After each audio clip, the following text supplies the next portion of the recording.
Good morning, good afternoon, good evening, ladies and gentlemen, wherever you may be in the world. I'm Sarah Jane. This is Gift of Healing TV, and this is the third part of our Life Mastery Path series with David McLeod. David, thank you for joining us again. Hi, Sarah. Good to be here again. It's brilliant to have you here. Literally, we were talking just before, and the title of this this month's program is Bringing Our Dreams to Reality. And I just mentioned the fact that I'm in the UK, David's in the States. In the US, they lost their hour at the weekend. In the UK, it's nearly 2 weeks before we lose ours. And it was just like, I hate losing that hour at this time of the year. And so David said, why don't we start with the fact it's losing an hour? And he said, it's my dream to get rid of daylight saving time. David, have a comment. I'm sorry. I just don't see the point of daylight savings time anymore. It just seems like a waste of energy to me, going through this clock shifting stuff.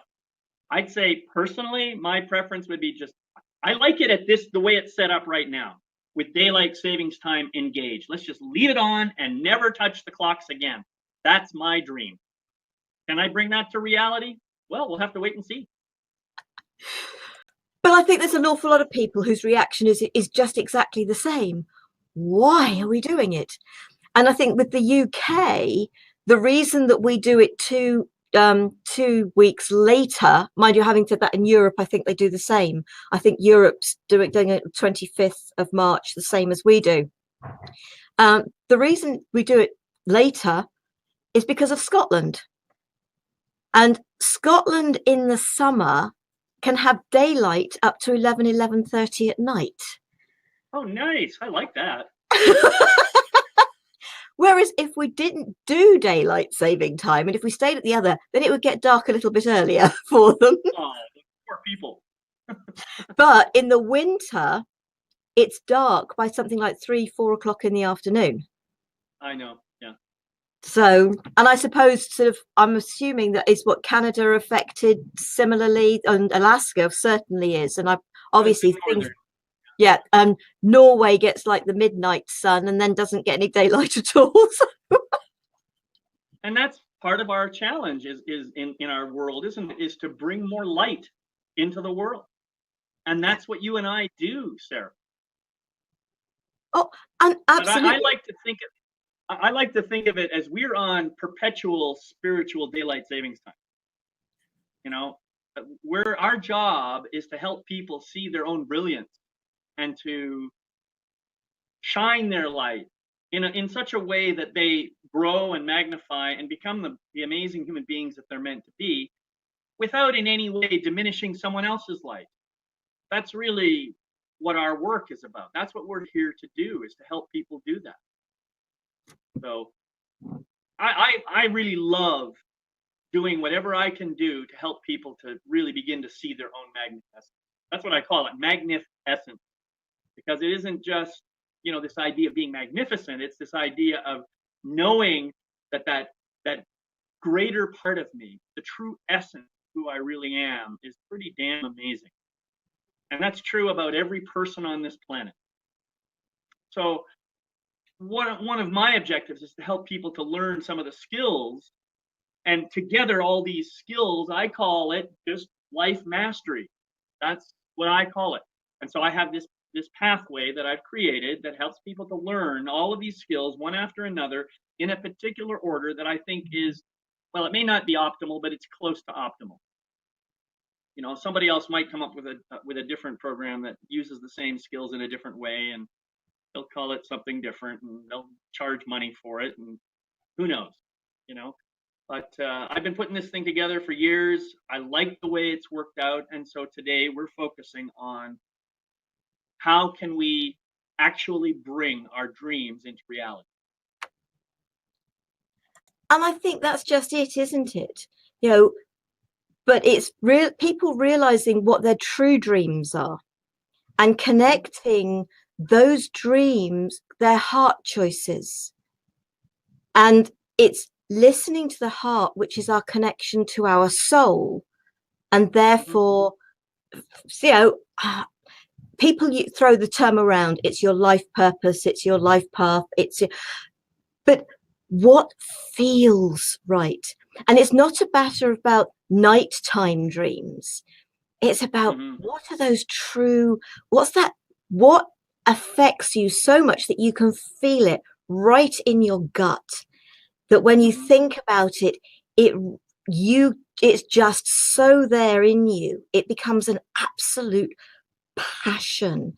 And that, when it's a passion, then it is a true waking dream. And I suppose the dreams we're talking about here have nothing to do with nighttime and sleep. They have to do with waking and light. Absolutely. Yep. I totally agree with what you're saying there. And I have this belief that I can't possibly know my true path anyway, my life purpose, until I know who I really am.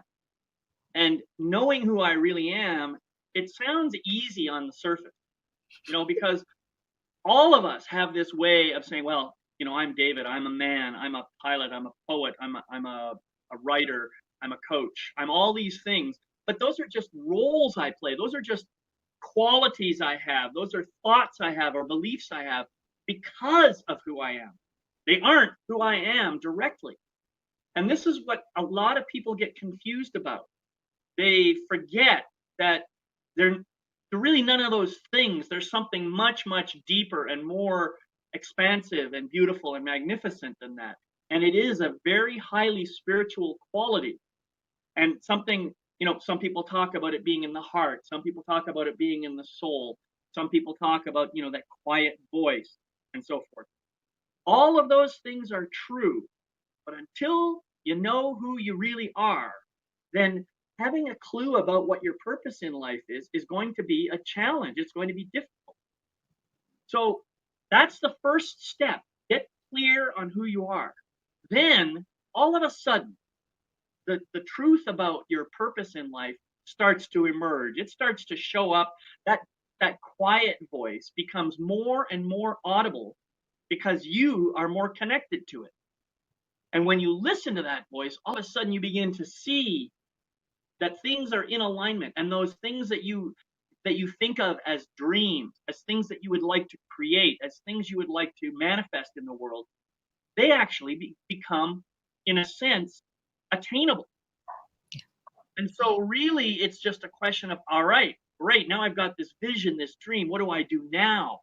How do I bring that into the world? And that's really what we're here to talk about. I think it's very much about when we first come and take physical form in this life, the experiences we have, the things that we do, we need to be within those, because we are not a doing, we are a being. And Mm-hmm. a lot of people, it's all about what we do rather than the being aspect. But Correct. I look at my life and I look at all the things that I've done, but I wouldn't go back and say any single one of those was a waste, because every single one of the things that we do, and when we are, can be as fully in them as we can be, we're learning from those. They are giving us experiences that is helping to create us to be the fully being that we need to be. Right. I look at some of the things that I've done, but when I first realized that actually working with energies of therapies, etc., was actually speaking to me, but that was a start. And it isn't, as you said, just about the one thing, because, okay, I do Gift of Healing TV, I channel from the mythical beings and from the dragons. So I'm not a one trick pony. Nobody is a one trick pony, because a lot of what we've done and what we do, if we're living within that and being within that, we can bring the past things before we understood an aspect of why we're here into the fact it was the perfect thing for us to be working in, because it has taught us things that are going to help us with what we're doing and where we're going. Mm-hmm. I think that is very true. I've recently been reading a wonderful book by a man by the name of Ross Bishop. He's a shaman. I'm not sure if he's Native American, but he has taken on the role of a shaman. And he wrote this book called Healing the Shadow, which is really a brilliant book. And what his main teaching is in that book, kind of going along with what you're saying, is things will happen in our lives. Things will continue to happen over and over and over again that trigger our pain until the time that we finally do the work we need to do to deal with whatever that pain is about, the wound underneath it. And when we do that work, all of a sudden we are liberated. And it's when that liberation happens that we, over and over again, however many times it takes for some people, as we liberate ourselves, we get closer and closer and closer and closer to the truth of who we really are. Yeah. So sometimes it takes a lot of work. Yeah. And this is why the universe conspires to bring circumstances and events and conditions and people and so forth, so that we can be faced with the same challenge until we have done the work necessary to heal our core wound. And our ultimate core wound really is probably the same for most of us, and that is, I'm not good enough, or I am not enough. For most of us, it boils down to that. And so that's all kind of, breaking through the mold of our ego mind and getting down to the truth of our heart and soul, so that we can recognize, claim, and own the truth of who we really are. Once we do that, then the dreams that we have in our lives become very, very real, and we begin to see how we can start bringing those into reality, simply by continuing to be who we really are. A lot of people, to me, they have dreams. We all have dreams. But the only restriction that we have is the restriction we allow other people to put on us by listening to their judgment, by listening to them when they say we're not good enough, by listening to them when they, for all the different things that other people say. And we take on board, we've had this discussion before, we take on board what other people say about us. Mm-hmm. And it's not about what other people are saying has absolutely nothing to do with us, and has. That's right. It's their perspective. Yeah, absolutely. And it's not about feeling, oh, what's that person going to say if I do this? I remember I'd got to the stage where I'd actually stopped worrying about what other people thought. Most of the time. I think every now and again things.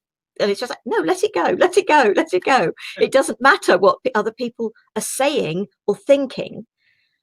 But I was one of my first little adventures, if you like, when I realized, hang on, it's my life. I'm going to be in control of it. And, I want to do things. I want to try different things.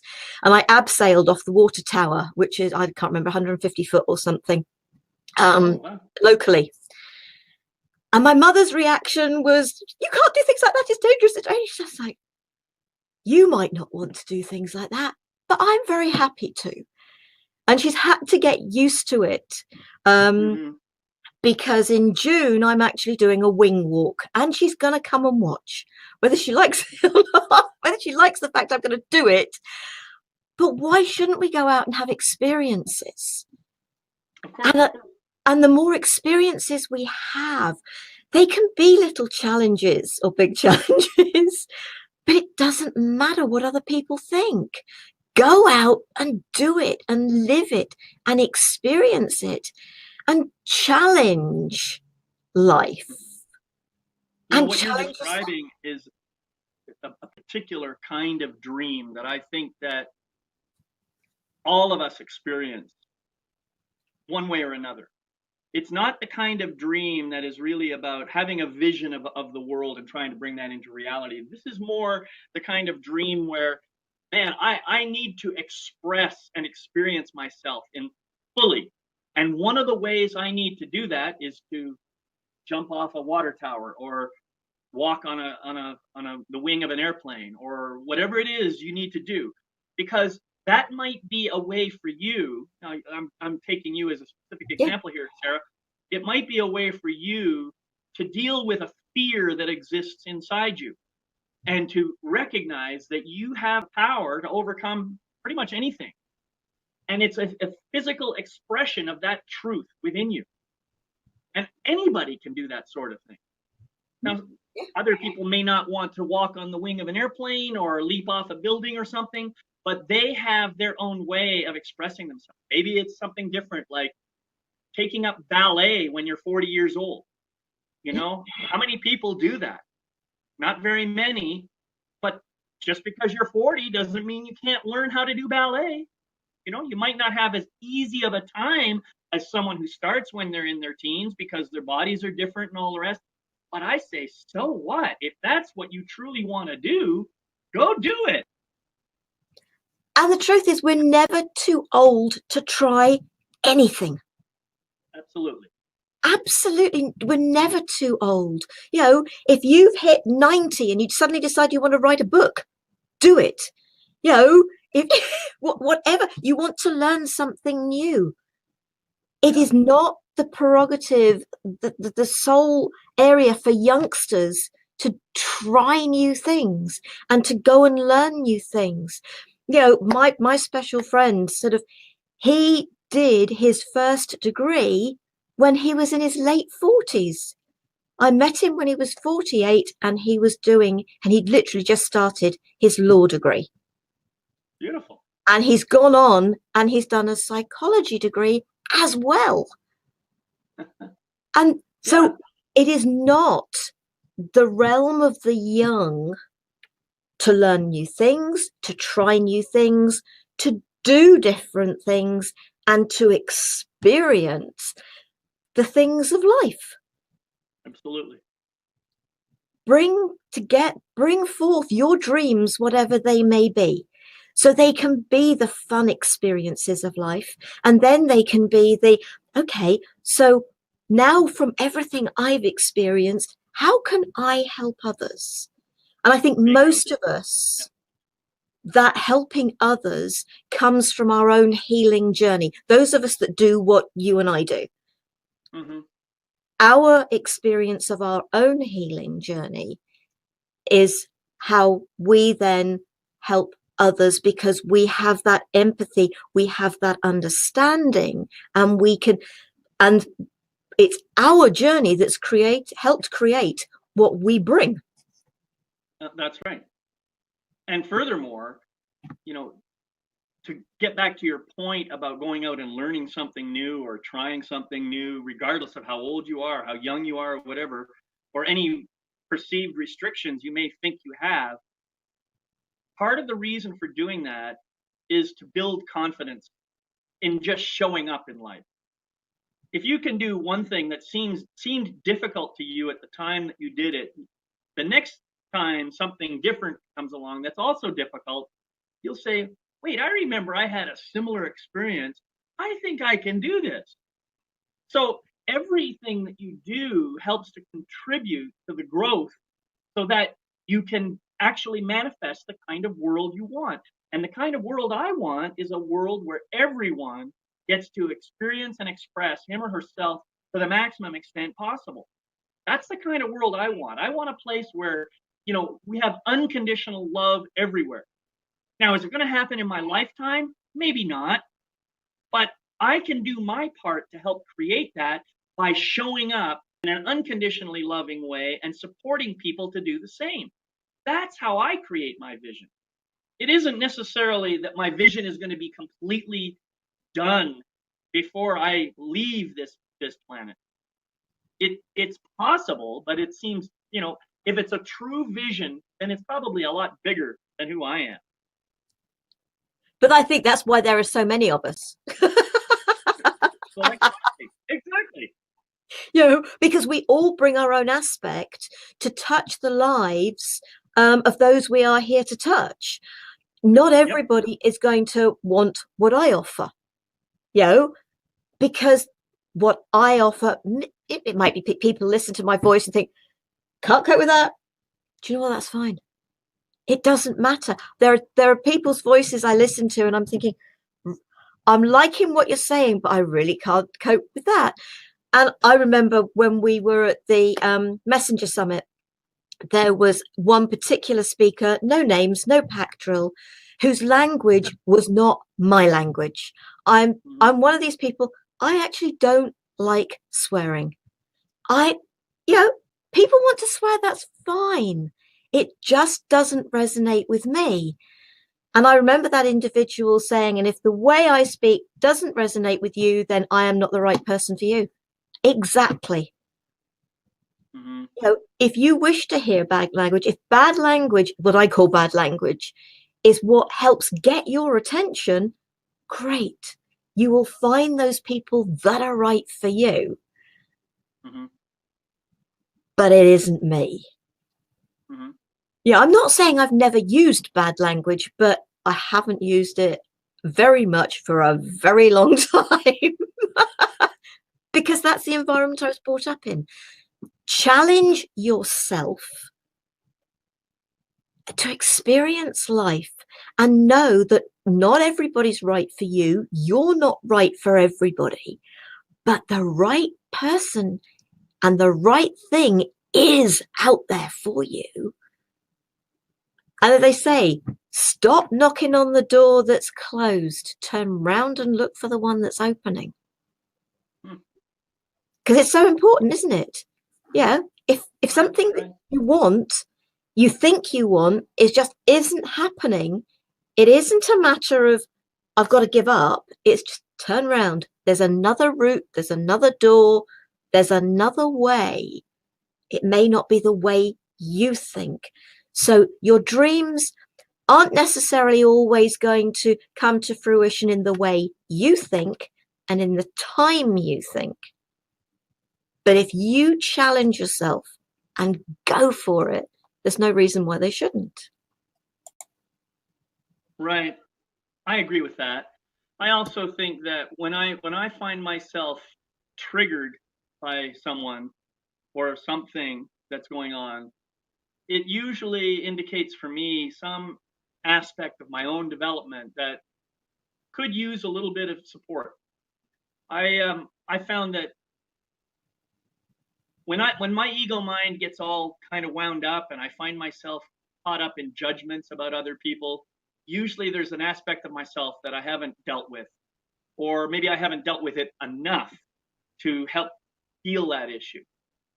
What I hope to achieve in my life before I move on is to be able to be with pretty much anybody, regardless of how they show up, and stay centered, grounded, and equanimous about it. Recognizing that this is just another amazing, beautiful soul on his or her journey.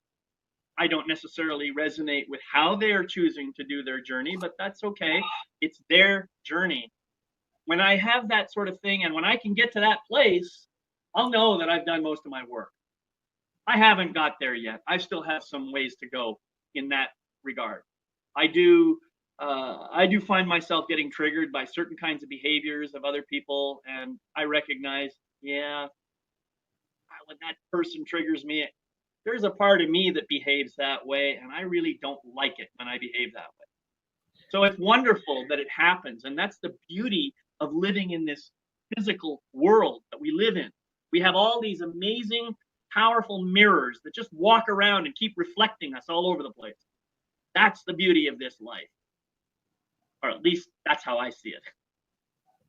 But I think that's just it. We are sent the people that are totally right for us in that moment in time. Some people will touch our life for a second, and other people will be in our life for the majority of it for whatever reason. And I think it's just that. And somebody may show up just to make you think. Mm-hmm. And sort of and yeah, I absolutely get it. And I'm one of these people. It is and I'm getting better at it. I'm not saying I'm perfect at it. If that's what works for you, that's brilliant. I don't care what your religion is, your color is, your race is, um, how you were brought up, what your beliefs are in comparison to mine, how you react in comparison to the way I act. It's how you were brought up. This is your life experience, and you've got to have it in your own way. And yes, there are no two ways about the fact that there are times, aren't there, when somebody's behaving in a particular way and your immediate reaction is, no, that's not right, that's wrong, but it's not Mm-hmm. for them. Mm-hmm. And it's trusting that. Let's just go for the idiots who drive around and cut people up and all the rest of it. They want so yeah. Let's stay away from religions. But but but yeah, when people drive around the way they do, and it's the number of times I get, it's just like, love, peace, and light. Bless you, sweet soul. Let go of it, because there's no point in throwing anger energy at it. Mm-hmm. Because the only person affected by it is you. Mm-hmm. And actually, by chucking anger out there, you're actually just adding more anger to the mix that is out there. Mm-hmm. Whereas if you can try and take that step back or seat back, if you're sitting in a car, I think, okay, done. Bless you, sweet soul. Yeah, there are Right. times when I grip my teeth when I'm saying it. Well, you're far more advanced than I am, and I have to say, Sarah, because there are times when I've already reacted before I realize that I've been triggered. There are times when, my ego mind gets the better of me. I will say something or do something, and then I'll say, "Whoa, that's not really how I want to show up in the world." And when that happens, I don't berate myself. I don't punish myself or anything like that. I just say, "Okay, I noticed that I reacted in a way that isn't the kind of person that I truly want to be." And I will actually go to somebody and I'll say, I did have a reaction to what was going on between us. And I realize now that what I said may have caused you some pain. And I want to apologize for that, because that really was not my intention. I was reacting out of defense because of something that you said. And I don't want to blame you or anything. That's just what happened. And that's not the way I want to show up. I have the power to do that with somebody. Yeah. When I recognize my own ego mind has gotten into the act, even if it's already caused the reaction, it's never too late for me to correct that, come back and say, that's something I want to try and stop doing. So I'm glad that you were here to trigger that in me so that I could see it and then apologize to you. That's powerful. I know when people have done that with me, I feel, wow, that's pretty damn cool. Thank you for saying that. But I think a lot of the things that so-called can trigger are things that we should be saying thank you for. When somebody asks you to do something, or you ask somebody to do something to help you out, and they're honest and they say no, it's thank you. Thank you for being honest. Thank you for saying no, because you're being true to you. No can be the biggest gift. Somebody triggering you and you being able to realize that can be a much greater gift than everything running smoothly. It's that old thing. How can you know heat if you don't know cold? How can you know light if you don't know dark? Etc., etc. If everything was always running smoothly, you aren't going to know if you've got any trigger points, and those trigger points are what holding people back, because this is meant to be about dreams, but are holding people back from their dreams, the reality of their dreams. Yep. That's exactly right. And that's the reason that we're talking about this. I mean, all of us get triggered. I don't know anybody who doesn't get triggered, except maybe dead people. but then I can't be so sure about them either. It's we get triggered because we have our own beliefs, our own thought processes, our own way of being, and someone who does something that is maybe contrary to one of those beliefs, it just kind of rankles. It doesn't quite fit into our way of thinking. And so our trigger is a way of telling us, here's something new. Here's something, or maybe it isn't even new. Maybe it's a repeat of an old thing, but it's something that I can raise awareness about. And when I raise awareness about it, I can do something about it. When I do something about it, I magnify and grow myself to a place where I can be a better person. Every single time somebody does something that fires off a trigger within me, that's when I have the opportunity to grow just a little bit more. That's it. And so I'm not going to bring my dreams into reality unless and until I am willing to look at all of my triggers, all of my weaknesses, all of my shadows, and heal the underlying wounds that cause those to come into being in the first place. When I heal those wounds and I integrate the energy of those shadows back into myself to make myself a whole being, things start growing and magnifying everywhere else in my life. That's what I'm talking about. So I think oh, I'm sorry, go ahead. But it's just that, isn't it? It's healing the wounds. It's healing those things that have occurred in our lives that have made us feel hurt, unwanted, unloved, not good enough. Because the trigger points in the majority of cases actually take us back to those points of feeling unwanted, unloved, not good enough. In the majority of cases.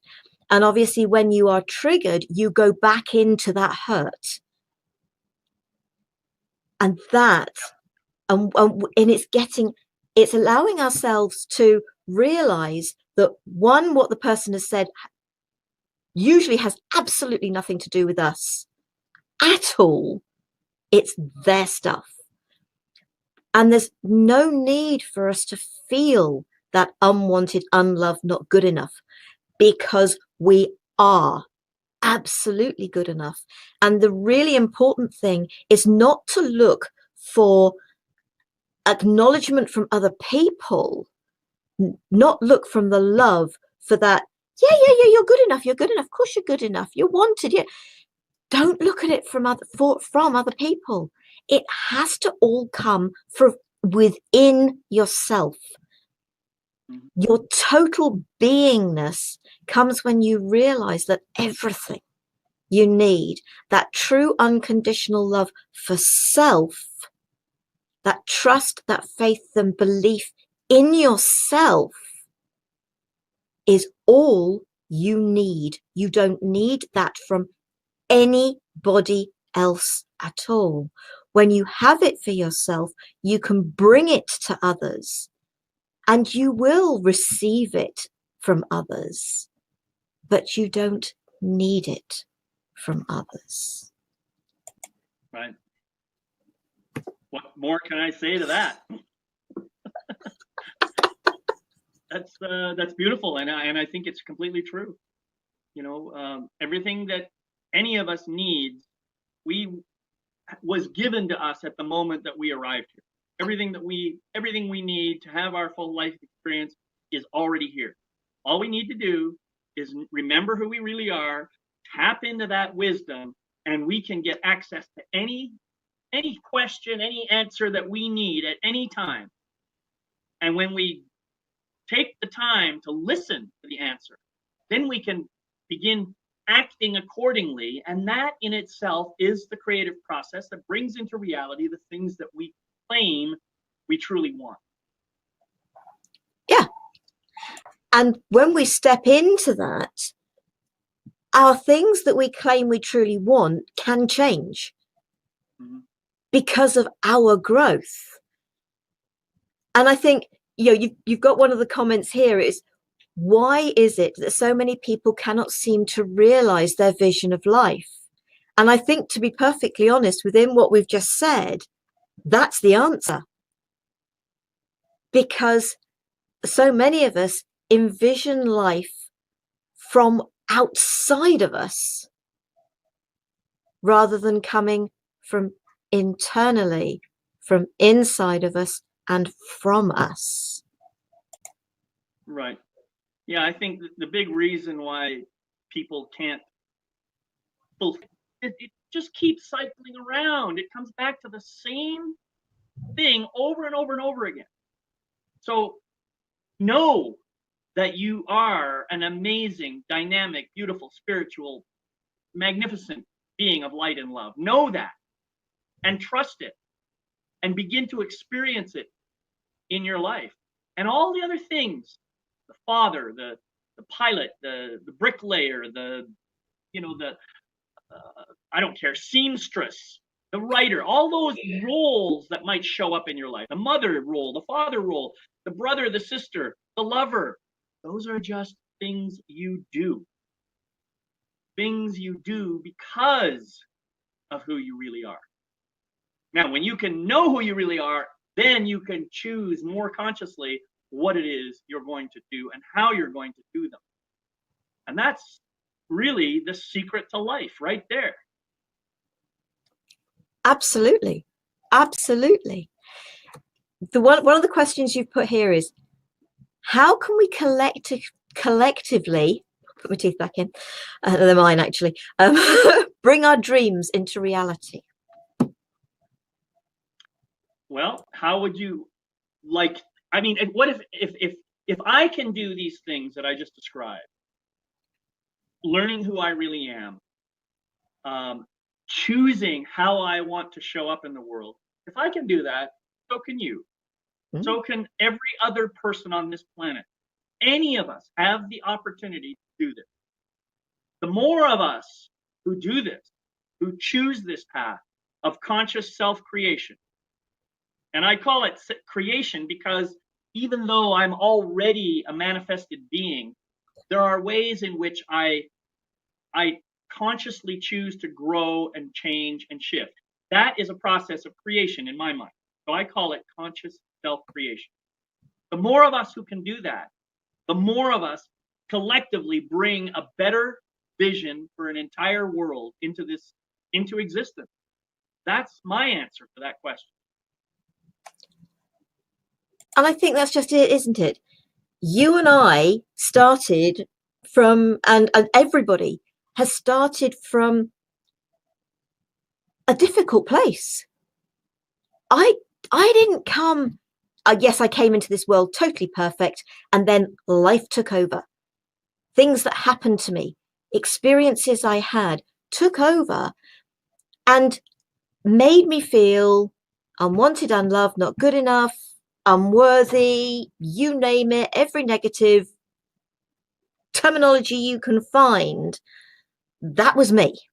I was so insecure. Now, I know that people are watching this thinking, you were insecure? Really? Yes. I couldn't have been more insecure if I had tried. I was a mouse. I couldn't have said boo to a goose.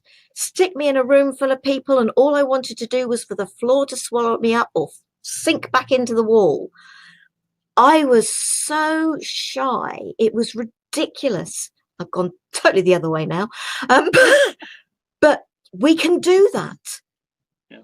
When we, and I hope people don't have to go through a wake-up call, because the wake-up calls usually aren't very pleasant. You know, mine wasn't very pleasant, but I'll tell you for nothing, I wouldn't change it for anything because of where I am now. Right. I wouldn't change that experience as a baby, that scolding. I wouldn't exchange the broken jaw. I wouldn't exchange any of it, because if I changed it, I wouldn't be where I am. And I am happy with who I am. The person I have found, the person I have discovered, who was actually, do you know what? I was always there.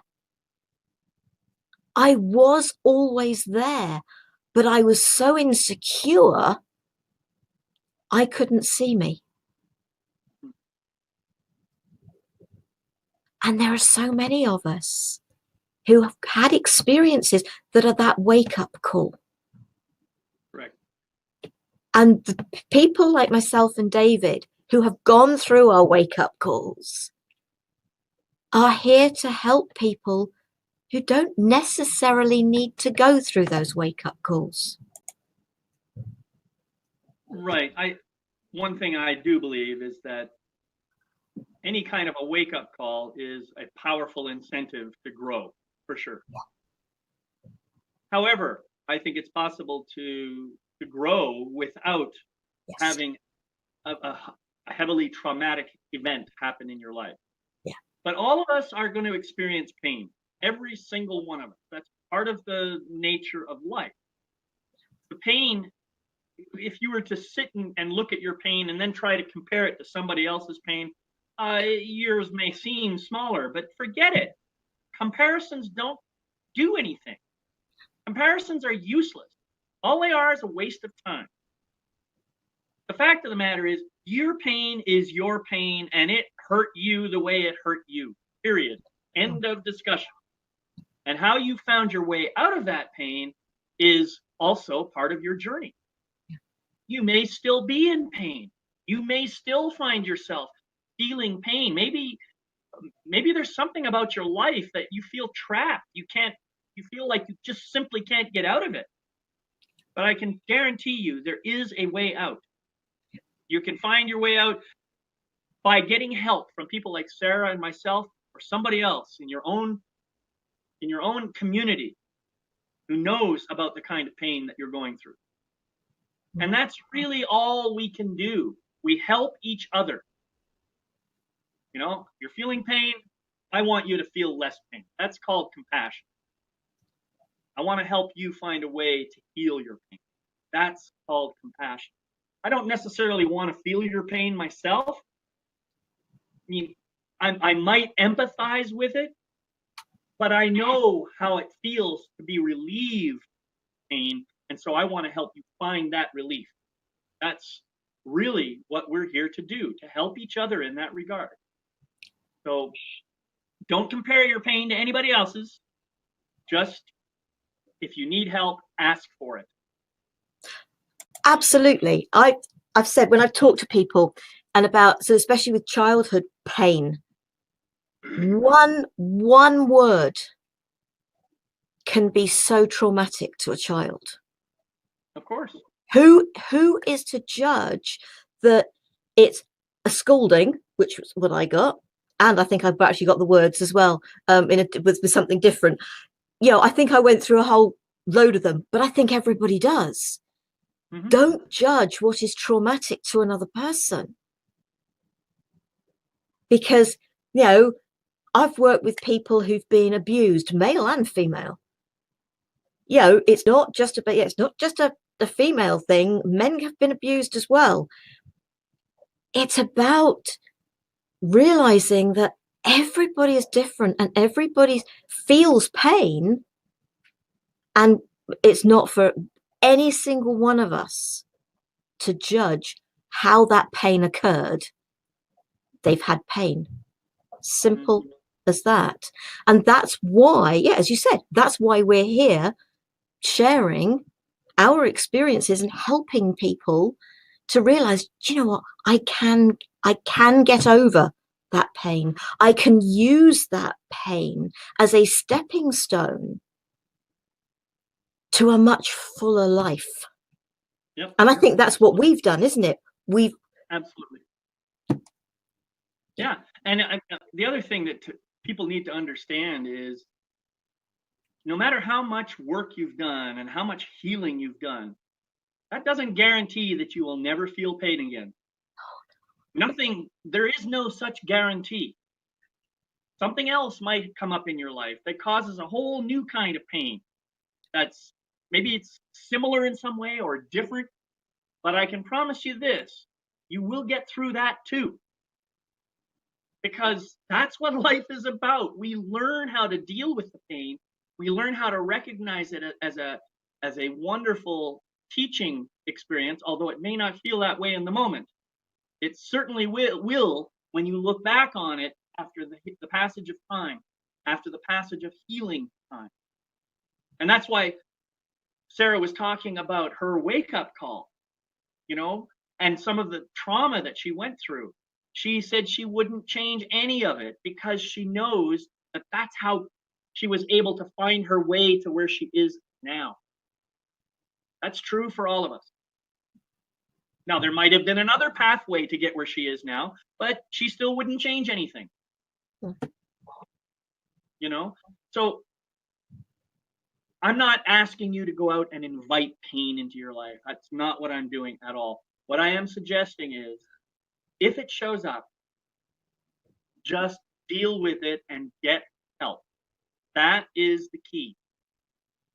You're not expected to do all this by yourself. No, and I think know if you feel pain and you knew a friend of yours was feeling pain, you would probably reach out and offer help, wouldn't you?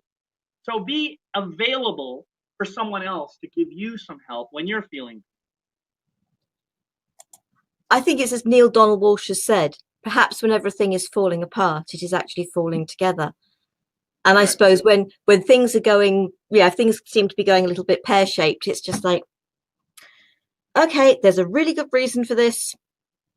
Just go through it. I'm going to come out the other side. That's the other saying. If you're going through hell, keep going. Yeah, right. Keep going. I like that. That's good. Don't stop. Don't stop. Turn around, because then you got to do it all over again. Absolutely. Just keep going. And it's brilliant.